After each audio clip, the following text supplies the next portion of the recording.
See, your presentation is, no, it's okay, you don't have to get up. Your Prezi's open in PowerPoint. It's ready to go. It's just down in that bottom tray, so you just open it. Gavin, you're opening slides, so you're dialed in, and then Tasneem and I went over it, so I think you guys are all squared away.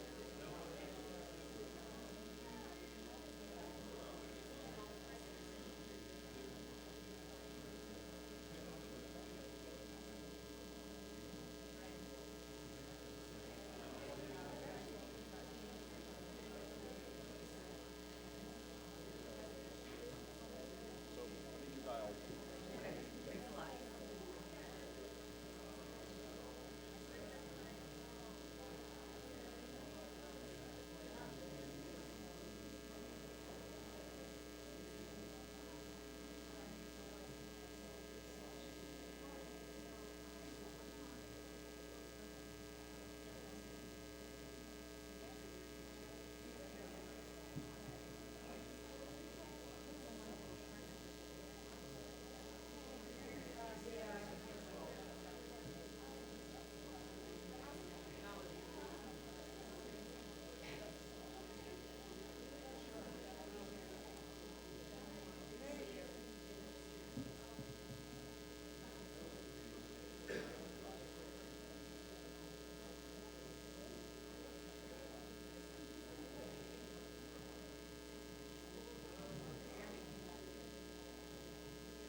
You're up there, aren't you?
Oh, here it is.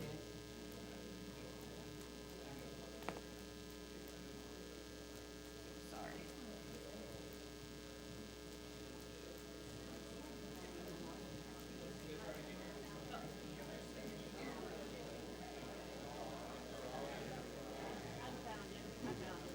Yeah.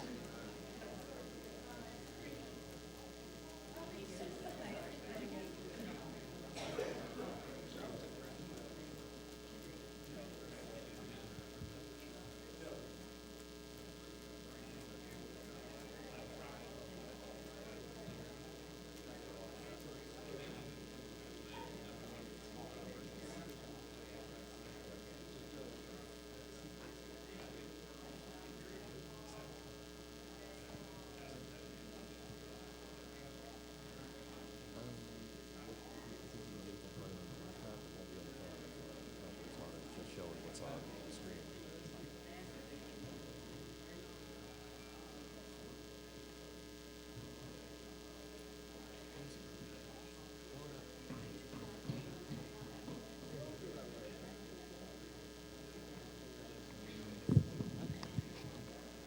All right.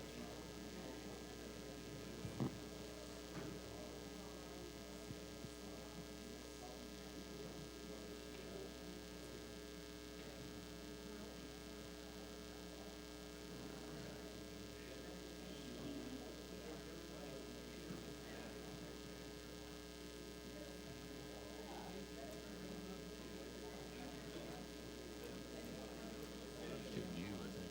Okay, thank you. Slideshow.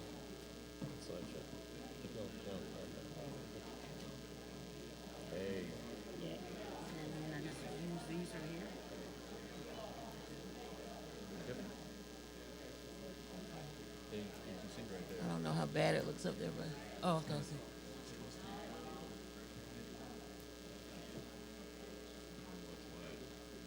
Probably because I stretched it. Is it okay though?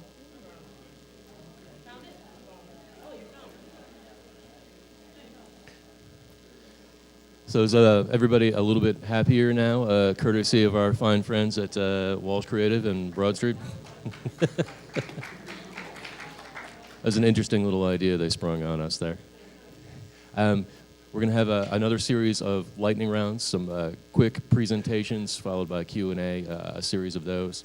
And to kick that off is Tracie Powell. She's the publisher of All Digitocracy and a member of the Line Board. She's going to talk a little bit about how we rebuild, restore trust with our readers, with our audiences. Thanks. Thank you so much. And let me just up front say if my voice goes out, I'll apologize and I'll try my best to do better. So there's been a lot of talk lately about the public not trusting journalism. I even wrote about this a year ago, 10 months, about 10 or 11 months before the election, thank you, in Fast Company.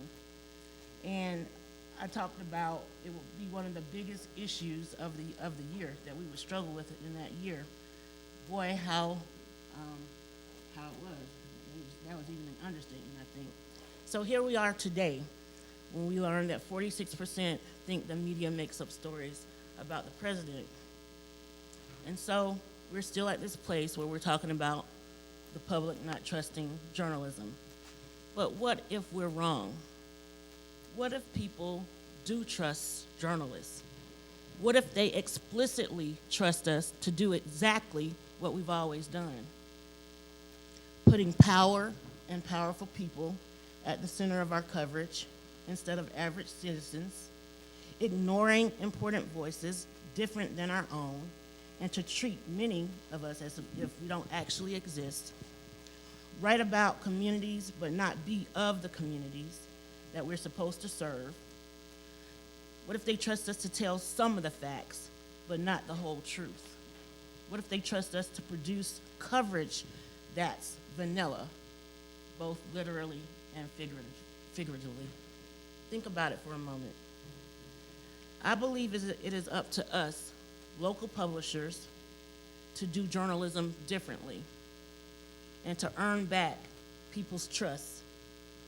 But let's talk about how, but first, let's talk about what won't work. I don't know if this video will play, but surely you all have seen it. It's the CNN video about the apple and the banana. I don't know if it'll play.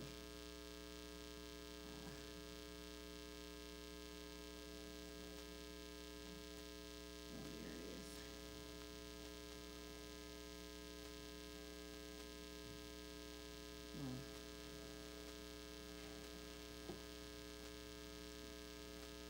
I don't think it'll work. But anyway, let's talk about why this won't work. Slick advertising campaigns like this don't do anything to include people.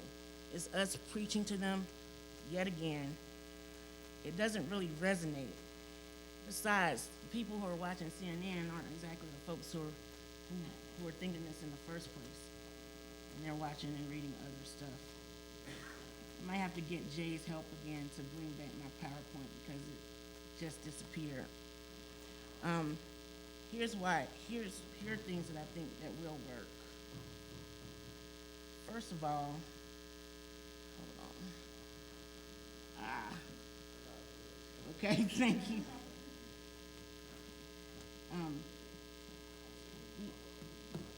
Thank you very much. I appreciate that. So, here's why I think that we're perfectly positioned to turn this thing around as local publishers. Number one, we are accessible.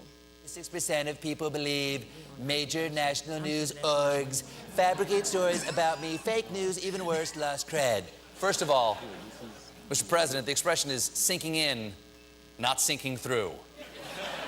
You sink through things like quagmires or stormy seas or piles of poop or other metaphors for your presidency. Trump has been attacking the press nonstop since the campaign, and CNN's not taking it no more. This week, CNN decided to stick it to the man with a new ad. Let's take a look. This is an apple. Some people might try to tell you that it's a banana. They might scream banana, banana, banana over and over and over again. So They maybe might the put morning banana in all mimosas were caps. not the best idea. You might even start to believe that this is a banana. But it's not. This is an apple. All right, not bad. Not bad. Not bad. There it is. That's our man right there. Okay.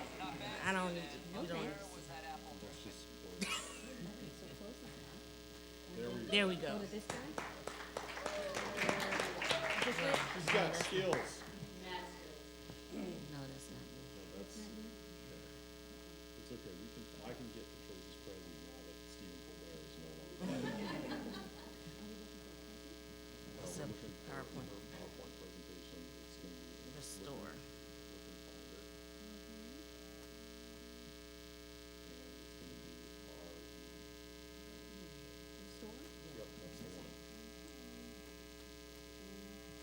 Starts from here? Or the apple? Scroll down. Next one. Oh, this You guy. don't want to mess with Apple anymore. So, that was before. Okay. Okay, that won't. There we go. There we go. Won't work. Yeah, we'll go to the next one. Okay. All right. So, I think we're good. All right. There we go. Okay, thank you. Thank you very much. Thank you, Connie. So, let me go back to, why we are perfectly positioned to be the change, to do journalism differently. We're accessible, and that's one of the first things you have to do. Now, I'm not just talking about the news feed. I come here every year and I talk about how we can use social media differently. Social media is very important, as we just learned a few minutes ago. But that's not the only thing that we need to be doing. Since we are in the community, we need to do a better job engaging with users online and off. That means hosting salons and other events that bring communities together to encourage dialogue. That means designating someone, if it is just social media, designating someone to moderate comments on the site and respond to questions.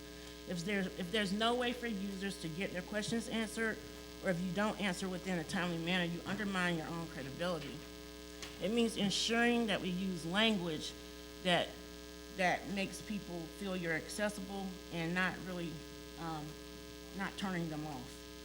So this is a story that recently ran about with David Johnson, the soldier who was killed. And this is I pulled a graph from a local news story that ran about him. Just take a second to read this and let me know, raise your hands. Do any of you see a problem with this sentence? What do you see, man?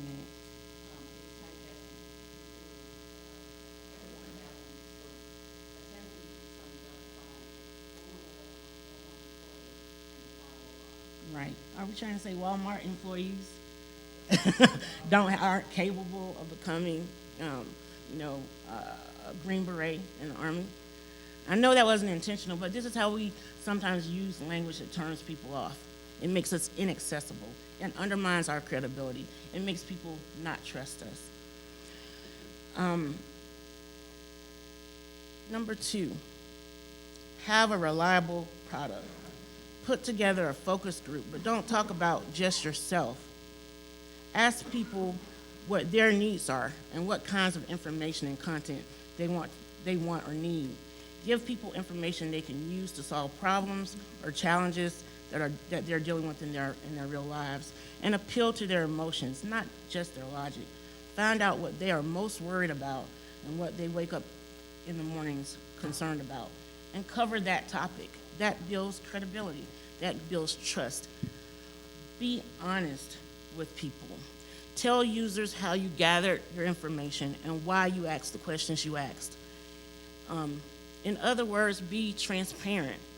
Be honest about your strengths and your weaknesses, which is hard for journalists. Ask them for help. There may be untapped expertise among your users. Again, we just saw that in the panel that was up here before me. Again, answer questions, engage with users on and offline, sharing with them parts of your reporting process. Doing so not only shows users that you care about them and their needs, but that you're willing to help solve problems facing the community that you both belong to. Tell users what's in it for them. If they sign up for your email newsletter, what's in it for them if they subscribe or become a member to your site, what's in it for them that they should give a darn about. Don't just ask for a donation right out the box. You gotta have a relationship with people. And that's easier for us as local publishers to actually have real relationships with folks. Show that we're in this together. Bring value to your users, and I kind of just covered that, and I only have 7 minutes. Be consistent. Be intentional about your messaging. Do you want to be perceived as dependable? Do you want to be perceived as aggressive, helpful, or some other characteristic? Stay focused on that message and the image that you're trying to develop. In terms of your design, you should be very creative, be very consistent about that. Your logo should appear across all the platforms that you use, all your websites, and be consistent in your delivery. How will you communicate with your target audience, and what channels you'll use, and what it really comes down to, the bottom line in terms of building trust, is that you want users to have an experience. You want them to experience a relationship with you, and you want to experience be in that experience too. It's not just one-sided. It goes both ways. Once we build relationships based on mutual interests with our users, we'll also build trust. The truth is, those of us who are in and of our communities, local and niche news publishers, are uniquely positioned to do what we have to do. This is on us. It is on us. Thank you. Thank you, Tracie.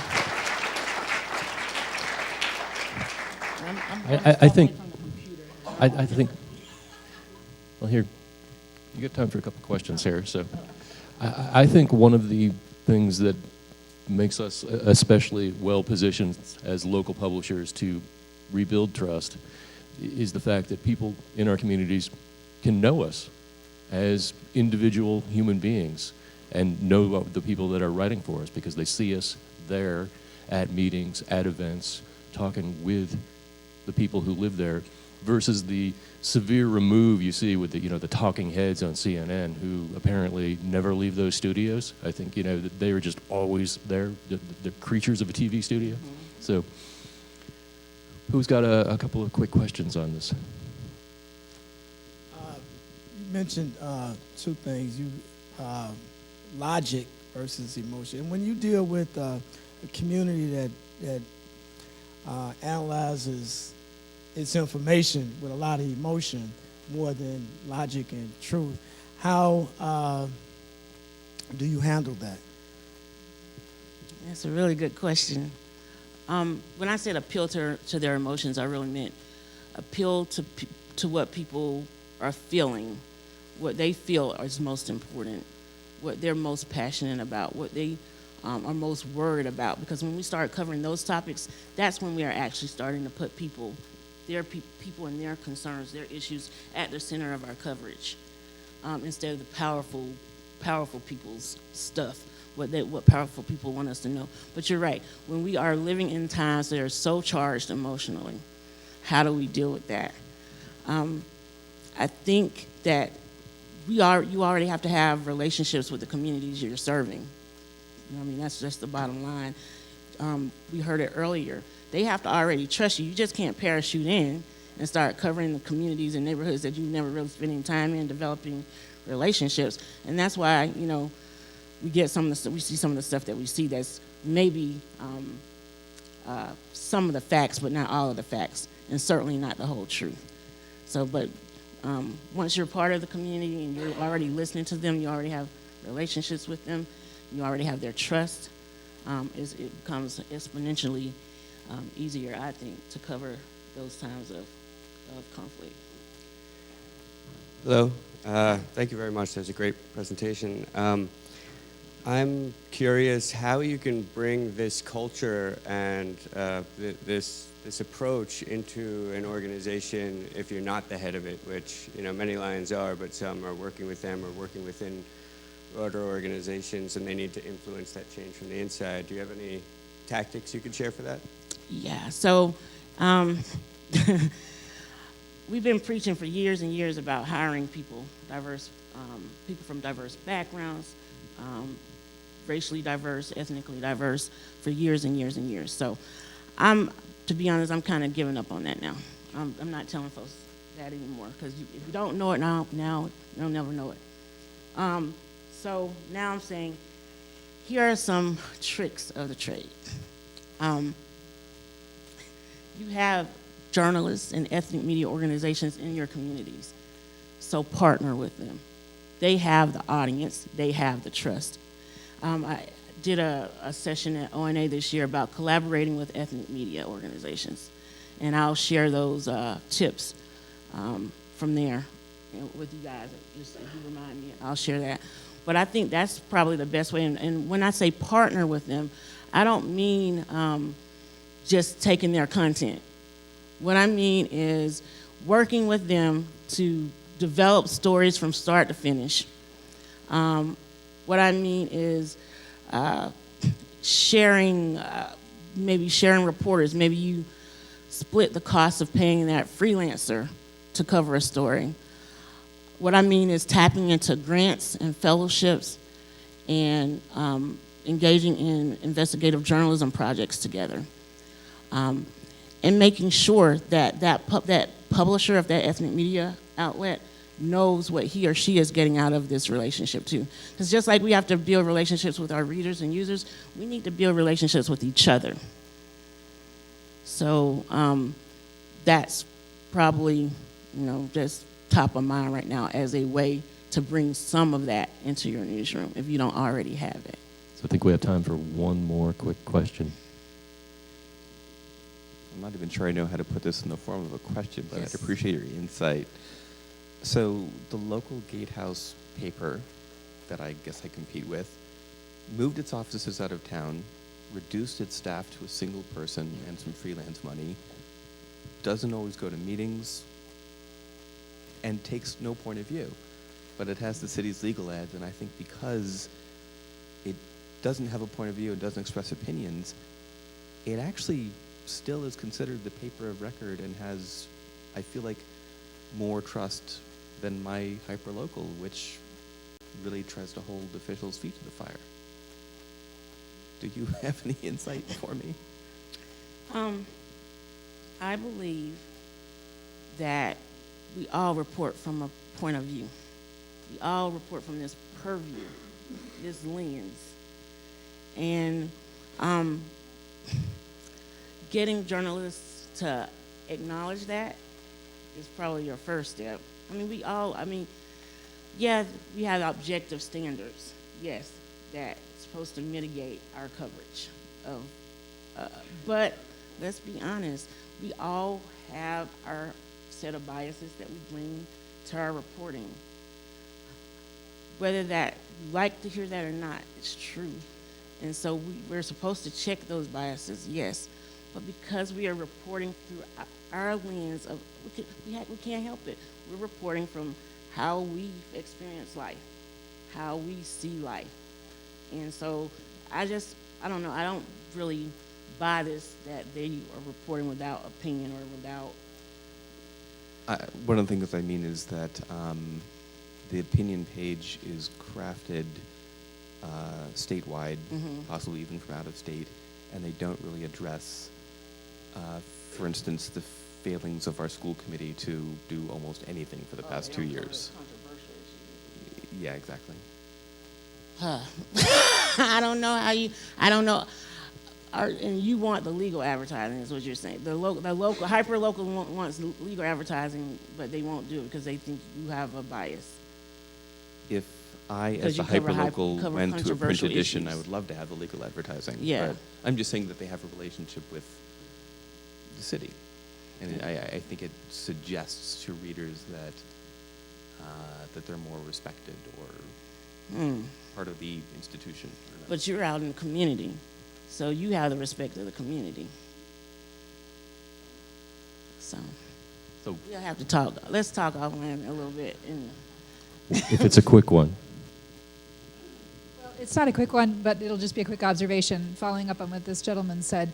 I think part of the difficulty that maybe you're experiencing and I experience is that when you're reporting on something that people feel very emotional about in your own community, and you're trying to bring logic to it, and you're trying to bring rationality and say, well, it's not exactly like you understand it. There's this issue and this issue and this issue. They stay in the emotional place and they come at you, and you lose the trust. And so now you're in this really difficult position where you've built up that trust, but by virtue of trying to bring kind of a level of journalistic integrity to a problem, but you're being met by people who feel deeply emotional about something. In my case, for example, recently I reported on a issue with a candidate for city council, and he's beloved among certain people. And they just would not read the article. They just reacted with total anger and decided to say, we don't trust you anymore, because I had reported something really quite objective and quite nonpartisan. It's tough. That trust is often spent down really fast when you do good journalism.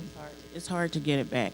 So as long as your coverage is inclusive of that emotion, it's not dismissive of it, I think that you can stay on a good foot with the community that you cover. I don't think communities are asking for us to just report or represent one point of view. I think they want the whole story.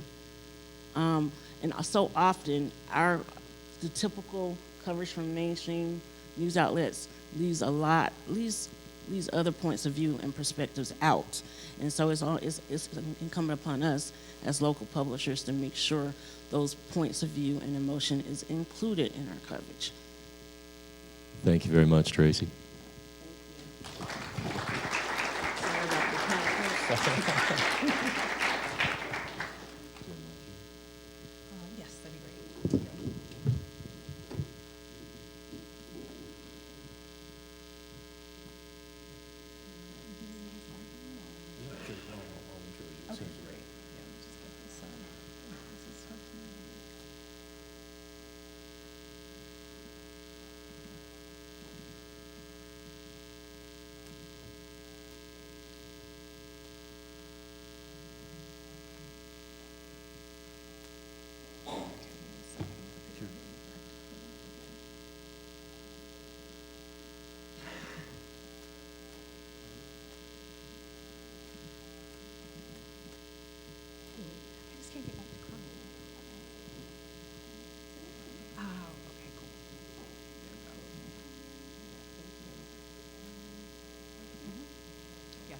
Okay, great. Yeah.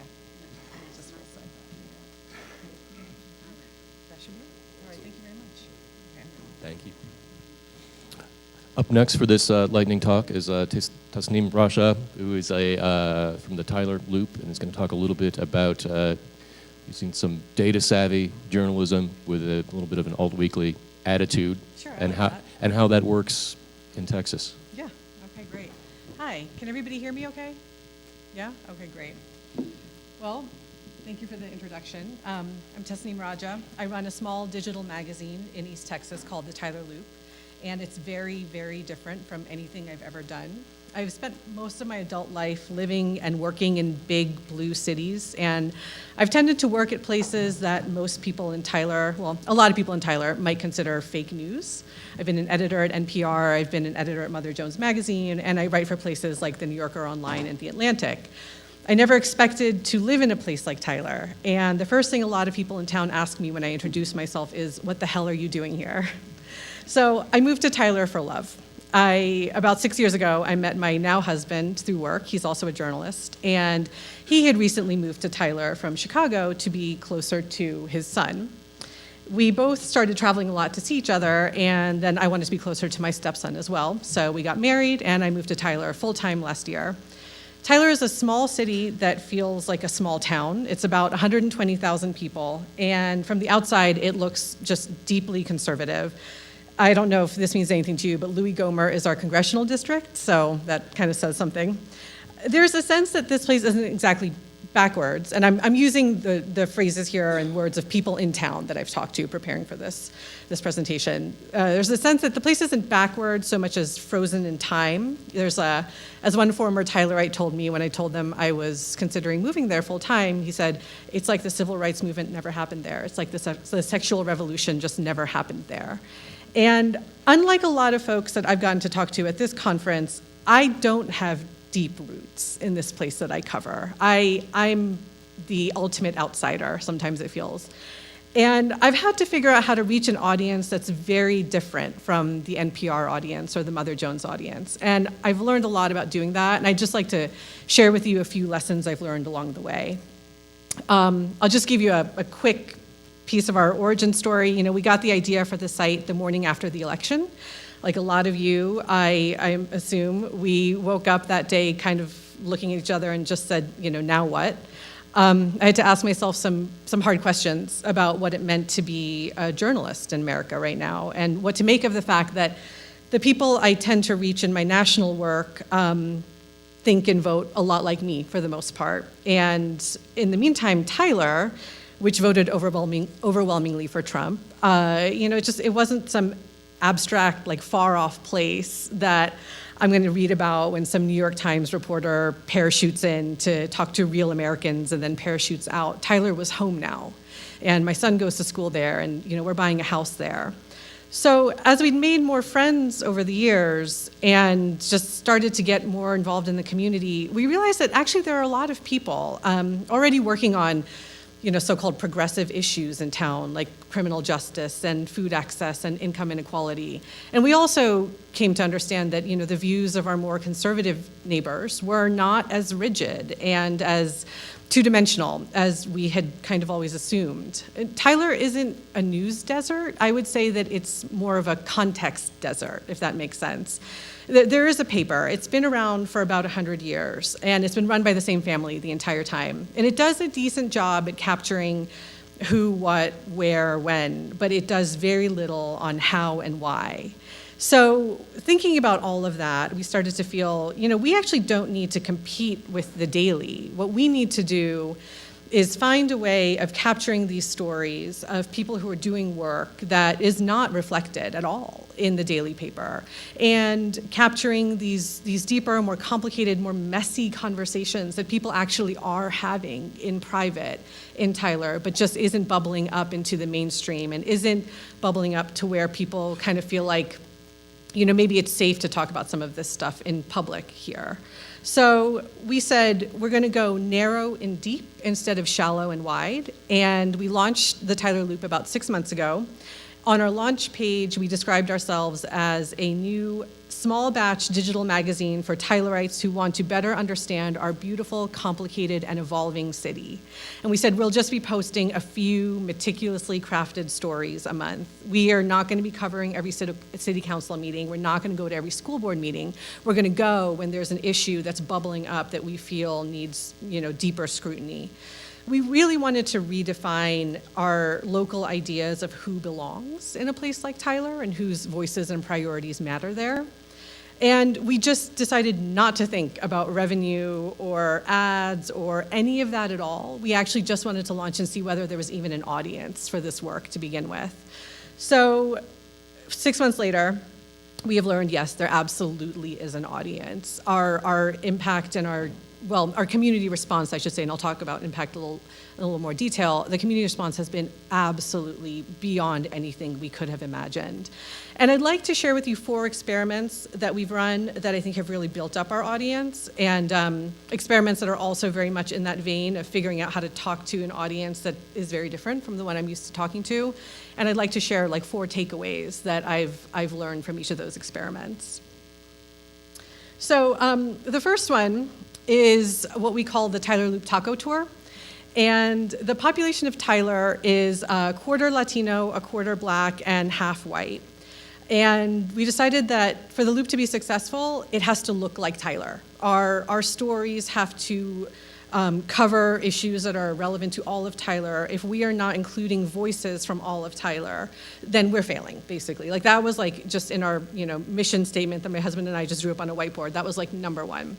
So we noticed that the food culture, for instance, that tends to get celebrated in Tyler and get written up in Texas Monthly or whatever, is barbecue. And almost all of the barbecue restaurants in Tyler are owned by white restaurant owners. But most of the new restaurants that are opening up are Mexican, are taquerias.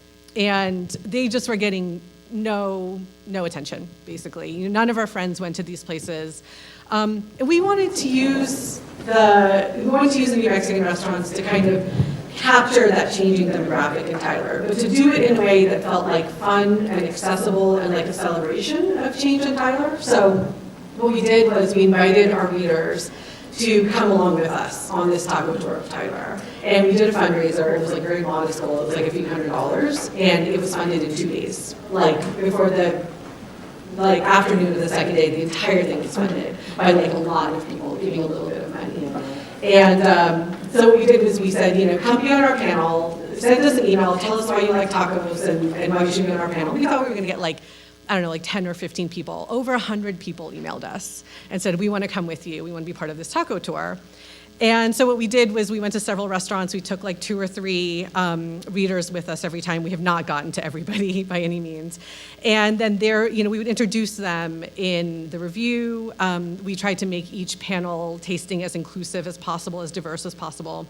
And our stealth goal here was actually really to get people to visit and spend money and enjoy themselves in the Hispanic quarter of town, a place where if you're not Hispanic, it's very rare to see a white face or a black face, and a big chunk of that entire quarter of town, really, land-wise and population-wise. So, Tyler is just deeply segregated. I've never lived in a place with such breathtakingly precise segregation. And our stealth goal of the taco tour was to get people to cross Front Street, which is a dividing line. And I followed up with a few people who went on our taco tour, and I was like, oh, have you gone back? They're like, absolutely. I've taken my friends, I've taken my coworkers, and just, the other day, just sort of driving through town, that part of town, we saw a couple of people actually like leaving a restaurant that we had gone to, that had gone on our taco tour. And we just thought that was super cool. And the sense that a lot of people gave us was, thank you for introducing me to a part of town that I just didn't feel comfortable going to. And so we did this story. To us, this was actually a story about demographics, but we did it in this way that felt like just like a fun experiment that we were inviting our readers on, and we thought it was really successful. Everybody likes tacos, right? So the second project I want to tell you about is this thing called By the Numbers. My husband and I both have a lot of background in data-driven journalism and interactive storytelling. And What we decided to do with this series was to take on deep-seated local ideas or myths or outdated beliefs about Tyler. So the perception is that Tyler is a place for like retired white oil and gas millionaires who are deeply conservative and Republican, and no one else should bother trying to get involved with local politics because they've got it all wrapped up. But looking at the numbers, we realized that, you know, thanks to changing demographics and we've got new hospitals in town and a new college, that's just not true anymore, if it ever really was true. So we started by doing a story on how Tyler has actually become a majority minority city, which like blew people's minds. Nobody really had talked about that before. And like I said, it's a quarter Latino now. And people knew that, you know, obviously the Latino population had grown, but because it's so concentrated in one part of town, there just wasn't awareness of how big that community had gotten elsewhere in town. We also took a look at the size of the oil and gas sector in our economy today, and we realized it's actually just way smaller than people. Like I said, the common perception is that oil and gas runs this town. That's just not true at all, and this one just kind of blew people's minds. Tyler is getting faster, younger than Austin, Houston, and Dallas.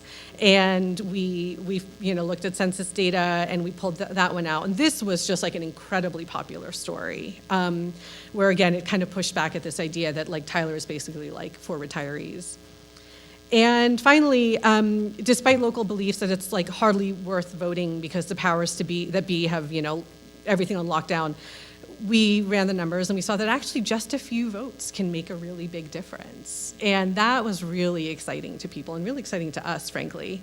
You know, another one of our sort of stealth goals is that someday like a Tyler Loop reader is going to run for city council, who would not have done that otherwise if we weren't in town, or is going to run for school board, who just would never have considered doing that.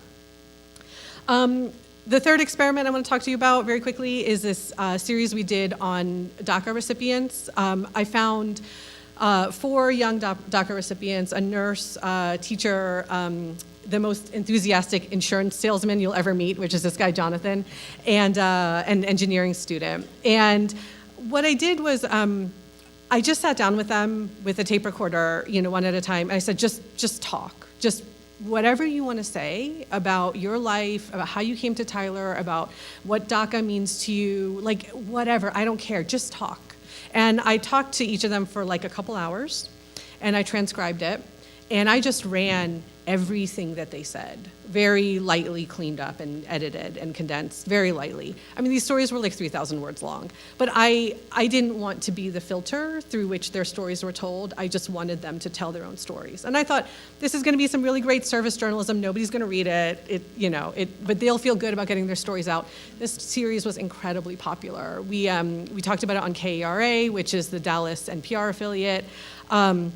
And the big success story here for me was one woman who, when we posted the first story on Facebook, on the Tyler Loop Facebook page, she left a comment, which was nice, but sort of really missed the point, where she said, it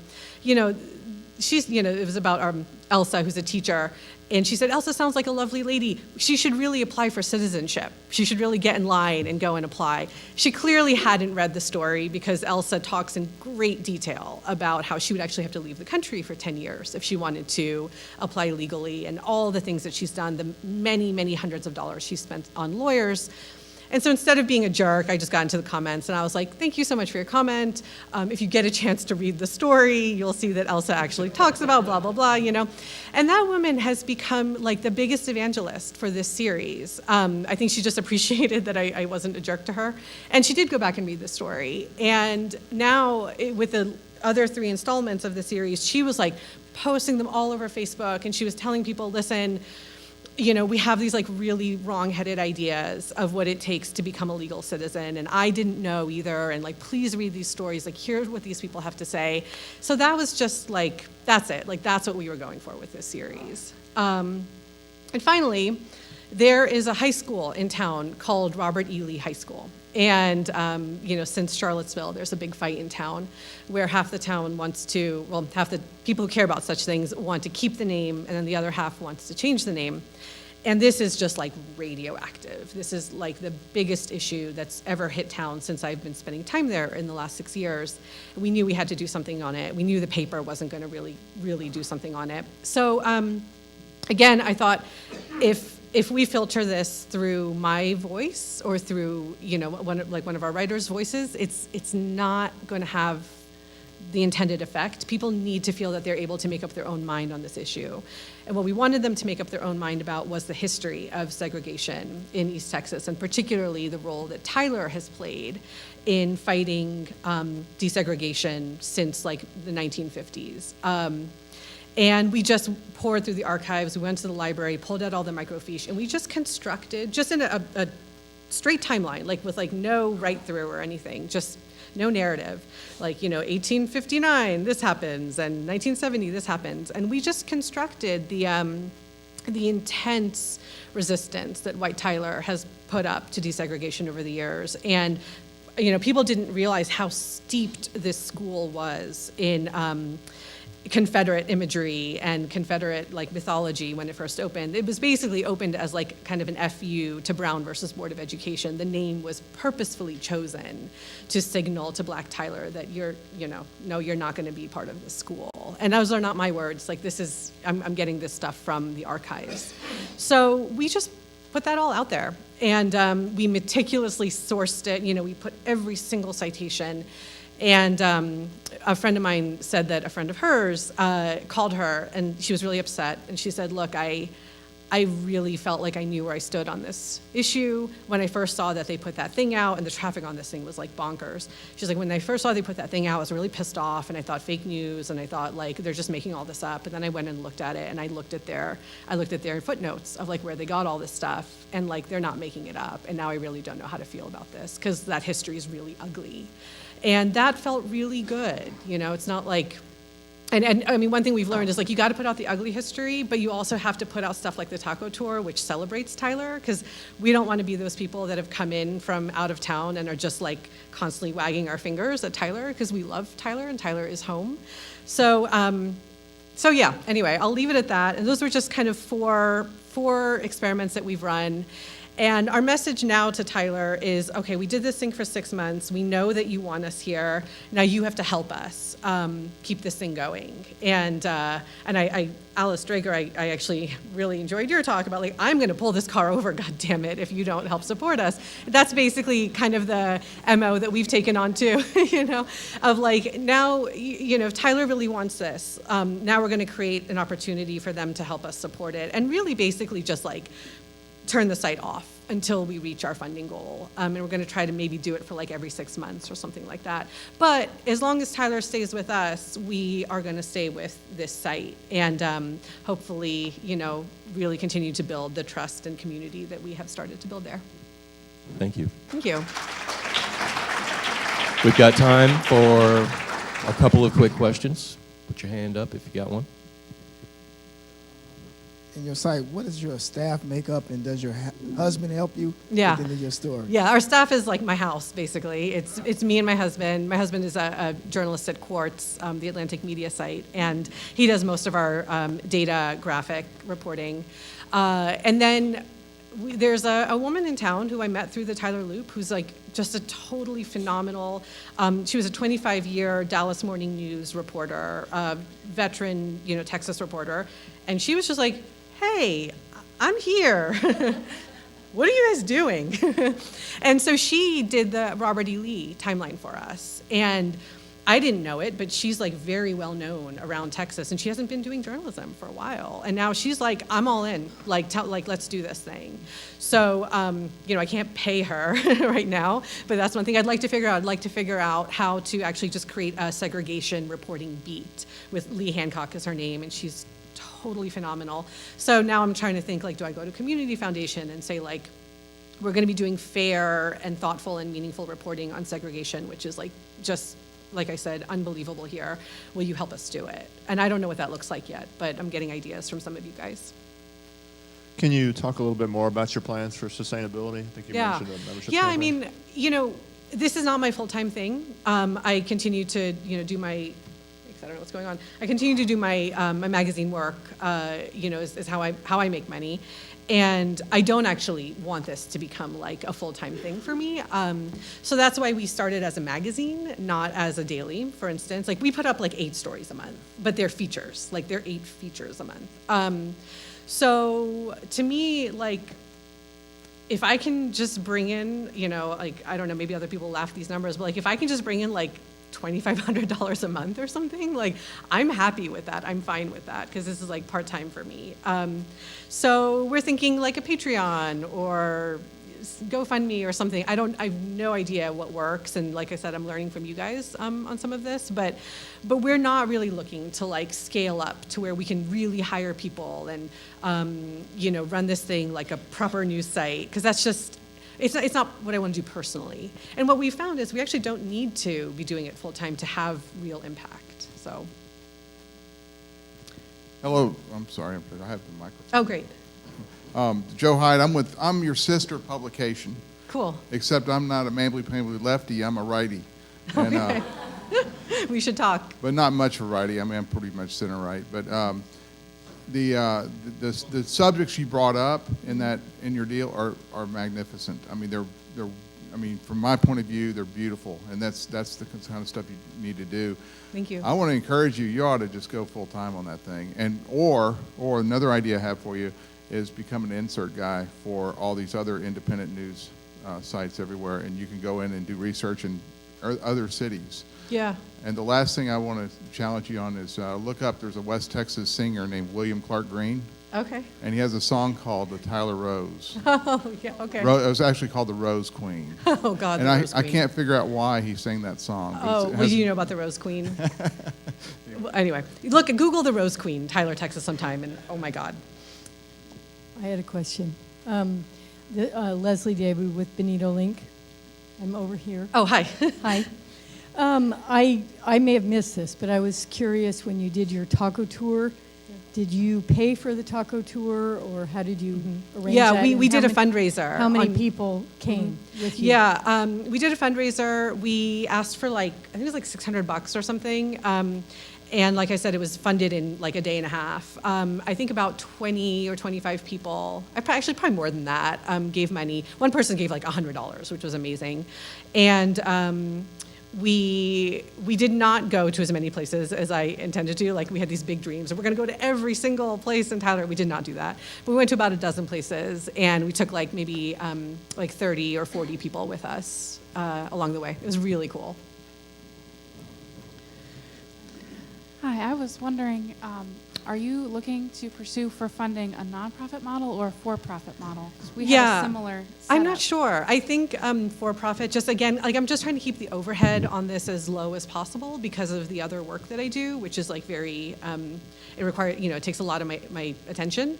So just if we can do something where it's like just passive monthly memberships are coming into us, and I don't have to like do a lot of like high touch interaction with donors and like stuff like that. I just don't really have the bandwidth for it. So I'm interested in seeing, we've had so many emails at this point and like in-person interactions where people are like, we want to give you money. How do we give you money? And that's where we wanted to be. We were like, in 6 months, if that happens, then we're on to something. Are they really going to do it? I don't know. So that's kind of the challenge that we're going to be putting out to the community now. So I'm very impressed with how you describe what you're doing, and Thank you. It seems like your journalism starts from a different place. And I wonder if you've thought of how you would describe your journalism. Have you given it a name? Well, that's a really interesting question, actually. I don't know. Empathetic, I would hope. I get sort of like my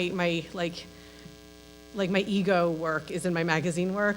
And so with the loop stuff, I feel like I really just want to make the subjects, I want them to own the story. And I don't really feel like I need to make the Tyler loop like mine in a way. I mean, it is mine, but I really do want the community to feel that it owns it. And so just doing these as told tos where people sit down with me and just tell their story themselves, honestly, it's easier for me because it's less reporting. I just have to transcribe, even though that sucks. But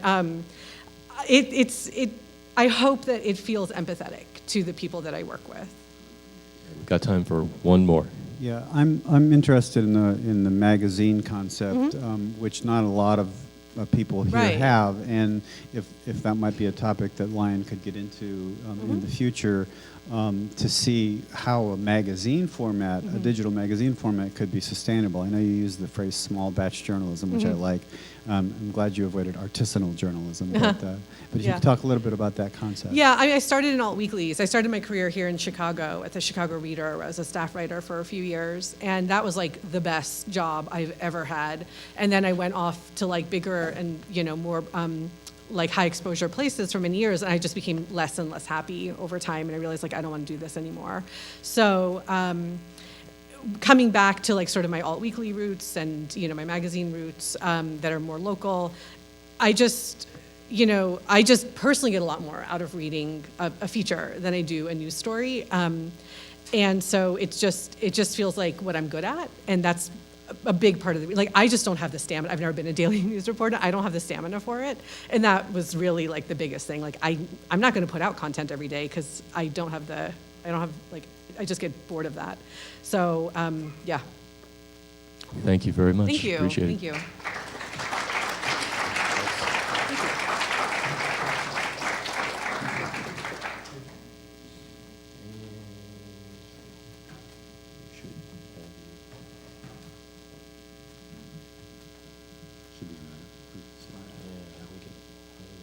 Screen here.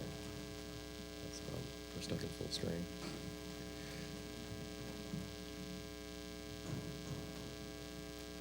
Close that. Yeah, there we go.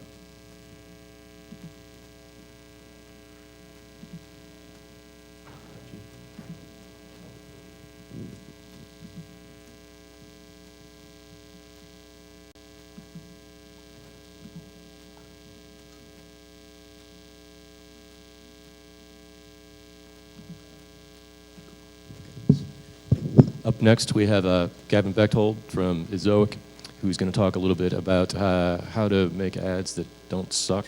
I guess would be the quick and easy way. All right. Good morning. For those of you who haven't met me yet, my name is Gavin Bechtold. I'm representing Ezoic, one of the sponsors of this week's event. Firstly, I just want to say thank you for that. First, I just want to say it's great to be present in a community with publishers like yourselves who are so passionate about the content that you're producing. Today, I want to talk about an important topic for you all, user experience, user engagement, and how that affects your digital ad revenues. So I wanted to start things off a little bit fun first since I'm talking about user engagement. I know Matt already has that map outside, but I just wanted to see by a show of hands, who here is from right here in Chicago? And how about the East Coast? And what about the West Coast? And lastly, anyone from outside of the country? There's our folks from, Norway, right? Well, yeah, it's great to see that everyone has traveled far to learn about improving their digital web properties. If you're wondering who I am, as I said, my name is Gavin. I'm from Ezoic. I'm actually from the East Coast like a lot of you. I grew up in Connecticut, but shortly after college, I moved out to California, San Diego. Why not? They average about 350 days a year of sunshine. As you can see from my photo, I did pick up surfing. And interestingly enough, when I'm not surfing, I got involved in this tech startup scene in San Diego. And I say that as interesting because normally when you think of tech and you think of California, you think of San Francisco, the Bay Area, Silicon Valley. And you wouldn't be wrong. But if you go a little bit further south, you'll end up in Los Angeles. Google now has an office there in Venice Beach. It's becoming dubbed as Silicon Beach. And if you go a little bit further south, Silicon Beach, go a little further south, you'll end up in San Diego, which is its own little up and coming tech hub. So I'm here representing Ezoic. It is a company headquartered in San Diego. We also have offices in England. We are a Google certified publishing partner, and we recently won their Business Innovation Award in 2016 for Most Innovative Technology. What that tech is basically a platform that allows publishers to automate testing pretty much any element of your site, from ads to content to layout, to improve user experience and ad revenue. Today we support thousands of publishers, all different shapes and sizes. I personally work with several hundred, so I wanted to share with you all some of my learnings today. As I mentioned, I'll be talking about user experience, user engagement. While these are some common industry terms, there are varying definitions and metrics that people use to define them. So I want to help define those for you today. Really two goals though. The first one being differentiating between what's called an authentic user experience and a fake user experience. I'll talk about what those are. And number two, I want to help you avoid the pitfalls from becoming trapped in this negative user experience. So to just give a quick background, I just want to make sure everyone's on the same page. These are the common user experience metrics that are widely accepted today. Bounce rate, time on site, and page views per visit. Is everyone already a little bit familiar with these? So this is a really good start. One of the things that we noticed early on at Ezoic is that these metrics are directionally tied to the value of your users. So it's actually pretty simple. If you can increase your page views, increase your time on site, and reduce that bounce rate, you should be making more revenue, getting more value from your users. What you see here is EPMV. The metric we use is earnings per 1,000 visitors. This helps you to measure overall session income. But what if I was asked the question, do these metrics actually provide a full understanding of your users? And to take it a step further, if your page views were to increase today, are you able to measure how many of those page views are actually valuable? If you can't, what you can get trapped in here is a problem that we call fake user experience. So let's touch on what that is. Fake UX is when our common metrics that we all use today lead us to believe that your users on your site are having a positive experience when in fact they're having a very negative one. So I want to illustrate this with an example. The site here is the Washington Times, great news publication. I'm sure many of you are familiar with it, have visited it before. So one of the things that they did is they introduced a new design to their site. They set out with very noble intentions, wanted to redesign their site with a more modern look and feel, enhance their brand, but when they did this, they introduced some of this fake UX. So two things for you guys to keep in mind before you redesign your site or make changes. One, what is the goal of making these changes? And two, when you make these changes, can you effectively measure how they affect your metrics? So in the case of the Washington Times, they introduced a new menu on mobile. It's called a carousel menu. It allows you to swipe in between different categories very quickly. Also in article, you can get to different articles on the page quite quickly. But as you can see in the photo, the sports section is slightly cut off. So if you're a user and maybe you have big thumbs or you're just not very, you're kind of clumsy on your phone, what do you think might happen in this case? Well, as the publisher, you're looking at your metrics and you see your page views are going up. This is actually fantastic. Hey, let me go ahead. I'm making more page views, making more money. Let me go ahead and book my flight and visit Gavin in sunny San Diego. Well, not so fast. Can I quickly ask someone from the audience to tell me what their favorite sports team is? Astros? Thanks, Joe. So let's say Joe is on the Washington Times or a similar site like this looking for the score update for the Astros. He's swiping through when all of a sudden, boom, he lands on Obama, politics, what the heck? So while your metrics might be showing you one thing, that your page views are actually going up, what's actually happening for your user that you don't see is they're frustrated, they're having a negative experience, they're clicking to leave that page and get out of there. So thanks Joe for volunteering. So what he experienced here is called a navigation bounce. Not to be confused with the bounce rate, which is when a user leaves your site. That's a common user experience metric. But a navigation bounce happens internally to your site. So when a user goes to a page, doesn't find what they're looking for, and quickly leaves. This is a signal of a negative user experience. And it's also a metric that we can use to measure an authentic user experience. So talked about an example. Now, what does this actually mean for your site? How does this impact your site? So I have a quick case study I want to go over.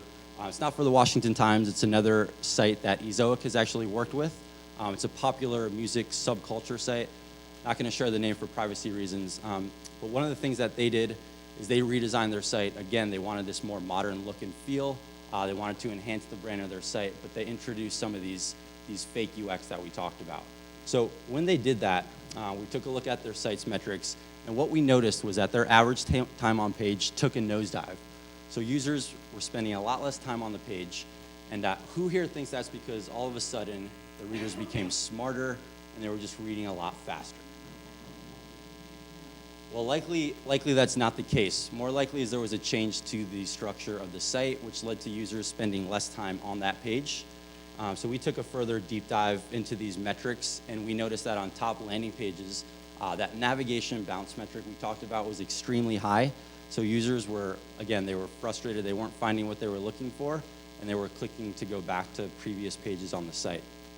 So how does this really affect your site? While you can see this temporary spike in page views, what you see here is a snapshot from a popular web insights tool called SEMrush. And what happened over time was this site experienced a loss in traffic, a loss in keywords, and a loss in earnings. So why did their traffic go down? And how does fake user experience affect that?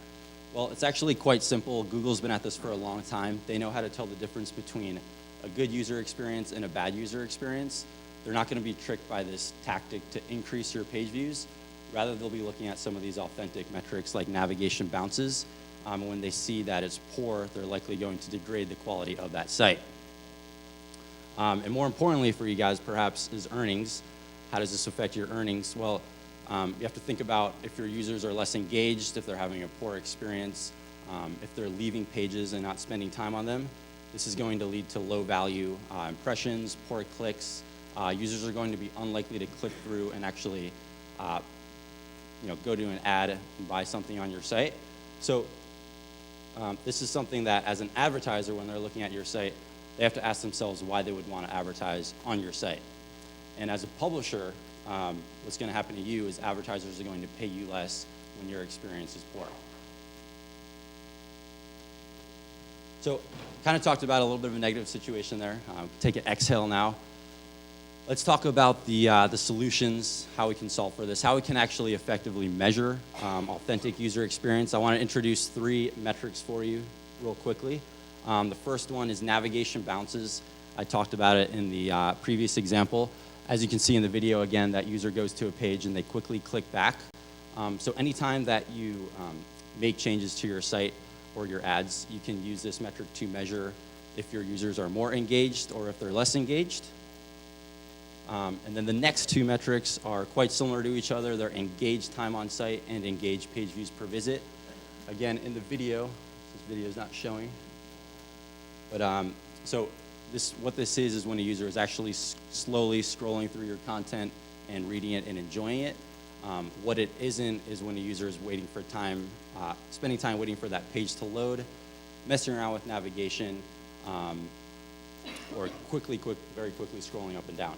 So again, if you make changes to, for example, the menu on your site, ad placements, you can use this metric to measure if users are becoming more engaged or less engaged with the content on your site.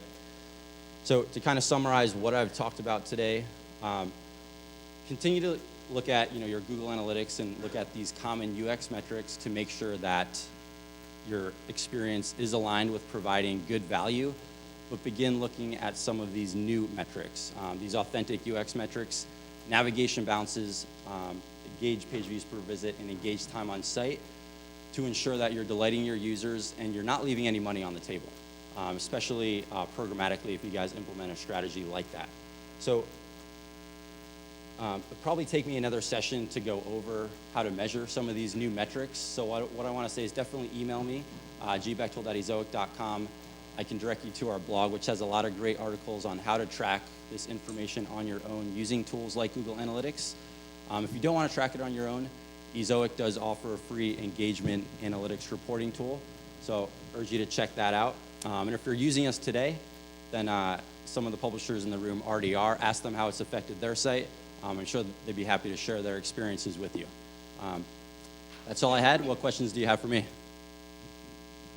We've got time for a few quick questions. We're running a little bit late, but while he's up here, let's tap him for some knowledge. Did you say it was free? How do you get your revenue? What's that? How do you get your revenue? So if you want to do the reporting, that's a free service. If you actually want to begin having us serve the ads for you and actually improve your revenue, we have a free trial for that, and then we have an ad-funded model where Ezoic collects a portion of the earnings from one ad.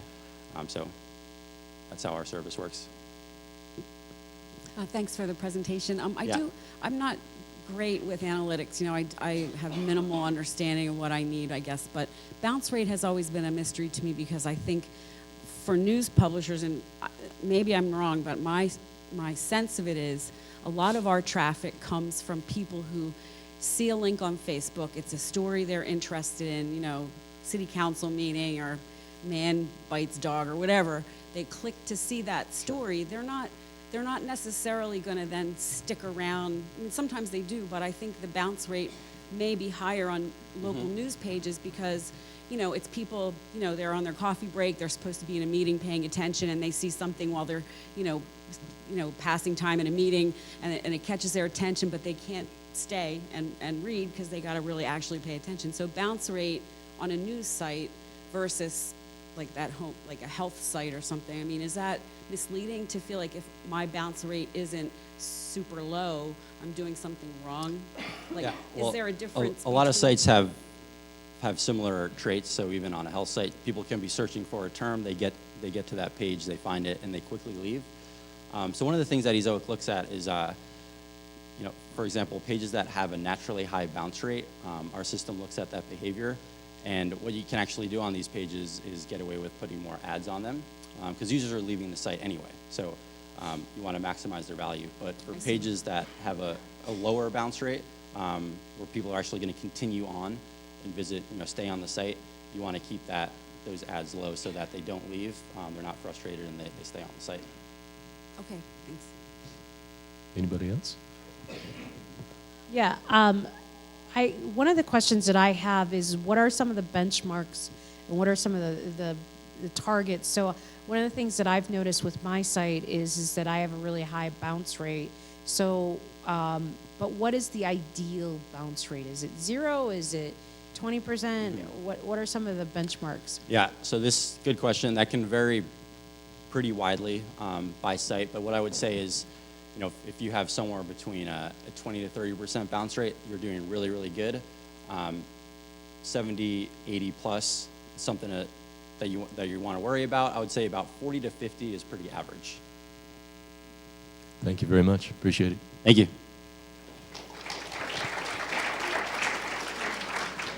We're going to take a very quick, no more than 5-minute break, and then we've got a few more quick talks in here, kicking off with something about membership and building revenue off of readers, so I'm sure you will want to